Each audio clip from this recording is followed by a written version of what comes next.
আর এই মুহূর্তে ডেবরার শ্যামপুরে আবাসে বঞ্চনা, নানা অভিযোগ নানা প্রান্ত থেকে উঠে আসছে। যোগ্য প্রাপকের নাম বাদের অভিযোগ উঠে আসছে। সমীক্ষার পর আবাসের ঘর মিলছে বলেও মেসেজও আসছে, কিন্তু তারপরেও তালিকা থেকে নাম কিভাবে বাদ যাচ্ছে এই প্রশ্ন বারবার করে ঘোরাফেরা করছে। দিগ্বিজয় রয়েছে আমার সঙ্গে। দিগ্বিজয়, এটা কিভাবে সম্ভব?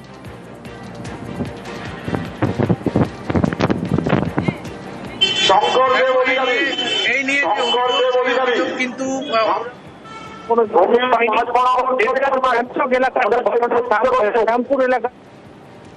দিগ্বিজয়, তোমার কথা একেবারে স্পষ্ট নয়। অভিযোগকারীরা কি বলছেন দেখবো। সার্ভে করে মোবাইলে মেসেজ এসছে, কিন্তু আমাদের এখানের প্রধান আর কিছু এখানের গুন্ডা পুষে রেখেছে, তাদেরকে দিয়ে মানে সব আমাদের গরিব মানুষদের সব নামগুলো কেটে দিয়েছে। আমরা সমস্ত লোক এখানে বাড়ি পাওয়ার যোগ্য, আমরা বাড়ি চাই। বাড়ি পাইনি, আমাদের সমস্যা। আমাদের 3 বার সার্ভে করে যাচ্ছে, 8 বছরও করেছে, বলছে দুবো বলে দিচ্ছে না, কেটে দিচ্ছে। প্রধান সাহেব টাকা চাইছে, মনে হচ্ছে 10,000, ঘুষ টুস চাচ্ছে। আমাদের একদম অসহায় মানুষ, আমাদের বাড়িতে জল ঢুকে যাচ্ছে, ভিজে ঘর, বারবার আসছে, বারবার কেটে দিচ্ছে। কেন? আমাদের এক কাঠা জমি নেই, জায়গা নেই, আমরা কি পানেওয়ালা প্রাপ্য নয়? কিসের জন্য দিবেনি আমাদেরকে? দিগ্বিজয়, অভিযোগ নিয়ে পঞ্চায়েত প্রধান তিনি তো মুখে কুলু পেটেছেন, কিন্তু তার তো কথা বলা দরকার এই সময়। কিভাবে এই ঘটনা ঘটছে? কিন্তু সে বিষয়ে তার কাছ থেকে কোনো রকম কোনো উত্তর পাইনি। যদিও এই বিষয়ে ডেবরা ব্লকের ভিডিও প্রয়োগদত্ত রাড়ি জানিয়েছেন যে 2 নম্বর গ্রাম পঞ্চায়েতের প্রধানের বিরুদ্ধে একটা অভিযোগ এসেছে এবং সেটা তারা খতিয়ে দেখবে এবং ইনকোয়ারি করবে। যদি প্রকৃত প্রাপক পাওয়ার যোগ্য থাকে তারা অবশ্যই এই বাড়ি পাবে। 2 নম্বর গ্রাম পঞ্চায়েতের শ্যামপুর এলাকায় প্রায় 15টি বাড়ি যারা আবাস পাওয়ার যোগ্য, বাংলার বাড়ি পাওয়ার যোগ্য, তাদেরকে বঞ্চিত করা হয়েছে বলেছে তারা এই অভিযোগ প্রধানের কাছে তুলেছে প্রধানের বিরুদ্ধে, এবং সেই নিয়ে প্রধান কোনো সদুত্তর না দেওয়ায় তারা ভিডিও দ্বারস্থ হয়েছে। পুরো বিষয়টি ডেবরা ব্লকের ভিডিও খতিয়ে দেখছে। বেশ। হ্যাঁ, 2 নম্বর পঞ্চায়েত প্রধানের বিরুদ্ধে একটা কমপ্লেন পেয়েছি আমরা, যে কিছু নাম ওখানে বাদ দেওয়া হয়েছে, আর সেগুলো আমরা ব্লক স্তরের পক্ষ থেকে ইমিডিয়েটলি দেখছি এনকোয়ারি করে। একদিকে ডেবরা, একদিকে আলিপুরদুয়ার। বলছিলাম যে দুই জায়গা থেকেই অভিযোগ উঠে আসছে কাটমানি নেওয়ার। একদিকে প্রথম কিস্তির টাকা ঢুকতেই 8,000 টাকা কাটমানির দাবি, আর অন্যদিকে একজন ভিক্ষুক, তাকে পর্যন্ত ছাড়া হলো না বলে অভিযোগ, তার থেকেও কাটমানি চাওয়া হচ্ছে, এবং এই দুক্ষেত্রেই অভিযোগ অস্বীকার করা হয়েছে।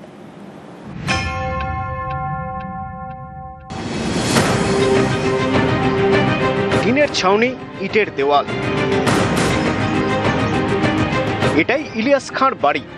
পশ্চিম মেদিনীপুরের ডেবরার ইসলামপুরের বাসিন্দা ইলিয়াস সম্প্রতি তার ব্যাংক অ্যাকাউন্টে ঢোকে বাংলার বাড়ি প্রকল্পের প্রথম কিস্তি 60,000 টাকা। অভিযোগ, এরপরেই তার কাছে যান এলাকার তৃণমূল নেতা তথা স্থানীয় পঞ্চায়েত সদস্যের স্বামী সাইরুল ইসলাম। এও অভিযোগ, তাকে ভয় দেখিয়ে জোর করে 8,000 টাকা আদায় করেন। এরপরেই ভিডিও দ্বারস্থ ইলিয়াস। আমাদের যে যে পঞ্চায়েত আছে, সে আমাদেরকে ঘরে এসে ধমকায় টাকা লিখে বলছে যে পার্টি ফান্ড করে তারপরে প্রথম চাইছিল 10,000 টাকা, আমি প্রথম 1,000 টাকা দিচ্ছি, তারপর 2,000 টাকা, তারপর দিচ্ছে 8,000 টাকা। ও বলছে যে টাকা দিতে হবে, আর ঘরের টাকাটা আমি ঢুকেছি। তো আমি সেটা ভিডিও বসে কমপ্লেন করলো যে ইলিয়াস খান আমার নামে অভিযোগ করেছে, এবং ইলিয়াস খান কাছে আমার কোনো টাকা লেনদেন নেই। আমি যদি ওর কাছে টাকা নিয়ে থাকি তাহলে কিছু একটা ডকুমেন্টস থাকবে। ডকুমেন্ট যদি সে দেখাতে পারে তাহলে আইন যেটা কিংবা আমার দল যেটা বলবে আমি সেটা মেনে নেবো। আমার এতে কিছু যায় আসে না, কেন? আমি তো সৎ লোক, আমি দলের হয়ে অনেক কাজ করছি, অনেক প্রোগ্রামে খাটছি, দলের স্বার্থে গরিব মানুষের অনেক কাজ করছি। এটা চক্রান্ত করতেছে, আদার্স কিছু নাই। বিজেপির কাছে কিছু টাকা ফাঁকা নিয়েছে।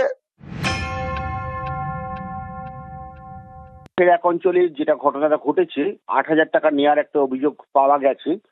তো ইমিডিয়েটলি ওই অভিযোগকে সত্যতা বিচার করা হচ্ছে, এবং যদি যেটা সত্যি হয় তাহলে ইমিডিয়েটলি তার বিরুদ্ধে আইনানুগ ব্যবস্থা নেওয়া হবে।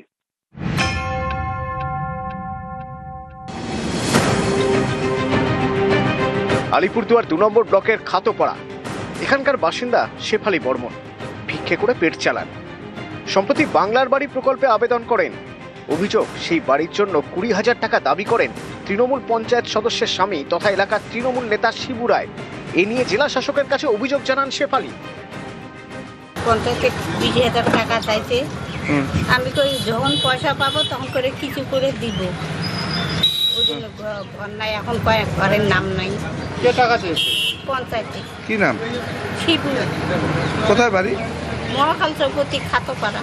ঘরের কাগজ দেওয়ার আগেই চাই। আবার আসে বলে কি আমাকে হাঁস খাওয়াইতে লাগবে, আমাকে মদ খাওয়াইতে লাগবে, আমাকে এই খাওয়াইতে লাগবে, আমার তাহলে আমি দিব। কারা বলে? হ্যাঁ, পঞ্চায়েত বলে। আমার বাবার নাম আছে, নাম থাকার পরেও আমার বাবার কাগজপত্র সবকিছু নিয়ে গেল। নিয়ে যাওয়ার পরেও তাও আমার বাবাকে কিছু দিল না। গরিব মানুষ যদি না পায় তাহলে কে পাবে? আমার নামে অভিযোগ করছে না, এটা অসম্ভব। ও বুঝতে ভুল করছে। PWL হচ্ছে ওর ঘর, নাম আসছে, PWLটা এখনো দেয় নেই, এটা পাট্টা দেওয়ার কথা, ওইটা নিয়েই হয়তো মন ক্ষুণ্ণ হয়ে বসে আছে। তো উনি বলছে আপনি সরকারি ঘরের জন্যই 20,000 টাকা চাইছেন। না না, এটা অসম্ভব। পশ্চিম মেদিনীপুর থেকে দিগ্বিজয় মাহালি এবং আলিপুরদুয়ার থেকে রাজকুমার কর্মকার, নিউজ 18 বাংলা। চা শ্রমিকদের জন্য কেন্দ্রীয় প্রকল্পের টাকা, সেই টাকা নাকি রাজ্যের কাছে পড়ে রয়েছে এবং সেই টাকা প্রত্যেকের ব্যাংক অ্যাকাউন্টে পাঠানো হোক, এমনটাই দাবি করলেন বিজেপি সাংসদ, দার্জিলিং এর বিজেপি সাংসদ রাজু বিস্তা। কিন্তু তৃণমূল তো বলছে কোনো টাকাই পাঠায়নি কেন্দ্র, আর ভোটের আগে এ নিয়ে তুঙ্গে তরজা। हर एक चाय बागान के श्रमिकों को टी बोर्ड के माध्यम से, डीबीटी के माध्यम से डायरेक्ट ये पैसा उनको देने का काम करे, ये भी मैं निवेदन आपसे करना चाहता हूँ। সামনেই বিধানসভা ভোট, বিজেপির নজরে উত্তরবঙ্গের চা বলয়, কারণ বেশ কিছু বিধানসভা আসনে চা শ্রমিকদের ভোট বড় ফ্যাক্টর। এই পরিস্থিতিতে বুধবার লোকসভায় বিজেপির সাংসদ রাজু বিস্তার মুখে সেই চা শ্রমিকদের কথা। কেন্দ্রীয় সরকারের প্রকল্প প্রধানমন্ত্রী চা শ্রমিক প্রোৎসাহন যোজনা, শ্রমিকদের স্বাস্থ্য, তাদের সন্তানদের শিক্ষার জন্য টাকা বরাদ্দ করে কেন্দ্রীয় সরকার। বিজেপি সাংসদের দাবি সেই 400 কোটি টাকা রাজ্যের কাছে পড়ে রয়েছে, তাই সরাসরি টাকা পাঠানো হোক চা শ্রমিকদের ব্যাংক অ্যাকাউন্টে। 1000 करोड़ रुपए मोदी जी ने चाय बागान के श्रमिक विशेष करके महिलाओं और बच्चों के लिए आवंटन किया था। पश्चिम बंगाल का 400 करोड़ रुपए पड़ा हुआ है और पश्चिम बंगाल सरकार वो पैसा श्रमिक को नहीं दे रही है। हर एक चाय बागान के श्रमिकों को टी बोर्ड के माध्यम से, डीबीटी के माध्यम से डायरेक्ट ये पैसा उनको देने का काम करे, ये भी मैं निवेदन आपसे करना चाहता हूँ। যে কোনো ক্ষেত্রে বেনিফিশিয়ারিদের টাকা সরাসরি তাদের ব্যাংক অ্যাকাউন্টে যাওয়া উচিত। তৃণমূল যাদের ডিএনএ থেকে তৈরি, সেই কংগ্রেসের যিনি প্রধানমন্ত্রী ছিলেন তিনি বলেছিলেন 1 টাকা পাঠালে 15 পয়সা গিয়ে পৌঁছচ্ছে, অনেক ক্ষেত্রে তাই পৌঁছচ্ছে না। আর এই একই জিনিস তৃণমূল কংগ্রেস নিয়ে গেছে যে 15 পয়সাও পৌঁছবে না, ওই 15 পয়সা পেতে গেলেও তার 15% কাটমানি দিতে হবে লোকাল তৃণমূলের নেতাকে, তবে তুমি পাবে। সরাসরি যদি বেনিফিশিয়ারির কাছে টাকা যায় তাহলে মাঝখানে কাটমানি খোর তৃণমূলের নেতারা অন্তত কাটমানিটা পাবেন না। বিজেপি সাংসদ রাজু বিস্তার দাবি মানতে নারাজ তৃণমূল। তাদের দাবি চা শ্রমিকদের জন্য কোনো টাকাই দেয়নি কেন্দ্র। ফার্স্ট পার্টটা নির্জলা মিথ্যে কথা যে রাজ্যের কাছে টাকা দেওয়া হয়েছে, রাজ্য 1 পয়সা পায়নি। মানে 2021-এর ঘোষণা 21-এ হয়নি, 22-এ হয়নি, 23-এ হয়নি, 24-এ হয়নি, 25-এ হয়নি। 2021-এ যে 1000 কোটি টাকা দেওয়ার ঘোষণা, সেই টাকা যদি দিল্লির সরকার গরুর গাড়িতেও চাপিয়ে দিতেন তাহলেও এতদিনে এসে শ্রমিকের কাছে পৌঁছে যেত, যদি দিল্লি থেকে গরুর গাড়িতে টাকা রওনা হতো। কিন্তু এই টাকা দেওয়া হয়নি, এটা বাংলা বিরোধী ষড়যন্ত্রের একটা অংশ। এখন পায়ের তলার মাটি সরে গেছে এটা বুঝতে পেরে এখন বিজেপি সাংসদরা বলছেন যে এই টাকা সরাসরি শ্রমিকের অ্যাকাউন্টে দেওয়া হবে। উত্তরবঙ্গে মোট 285টি চা বাগান, শ্রমিক 2,68,669। এই চা শ্রমিকদের মন পেতে কৌশলী পদ্ম শিবির, শ্রমিকদের অ্যাকাউন্টে সরাসরি টাকা দেওয়ার কথা বলছেন বিজেপি সাংসদ। এ নিয়ে চা বাগানে চিঠিও দিয়েছে টি বোর্ড, কিন্তু চা শ্রমিকদের সংগঠন বলছে অন্য কথা। 1000 करोड़ रुपया तो पश्चिम बंगाल का चार मजदूरों को अभी तक 1 रुपया भी नहीं मिला है। केंद्र सरकार का कोई भी प्रोजेक्ट या कोई भी स्कीम चाय बागान में अभी तक लागू नहीं हुआ। असम में अगर वो लोग दे सकता है तो पश्चिम बंगाल का जो डुवर्स तराई का जो दार्जिलिंग है वो चाय बागान का मजदूर क्यों वंचित है? चुनावी लॉलीपॉप है। हम लोग चाहता है मेरा जो अधिकार है केंद्र सरकार दे, उसके बाद में बयानबाजी करे। ক্যামেরায় সুব্রত জানার সঙ্গে আবির ঘোষাল এবং রকি চৌধুরী, নিউজ 18 বাংলা।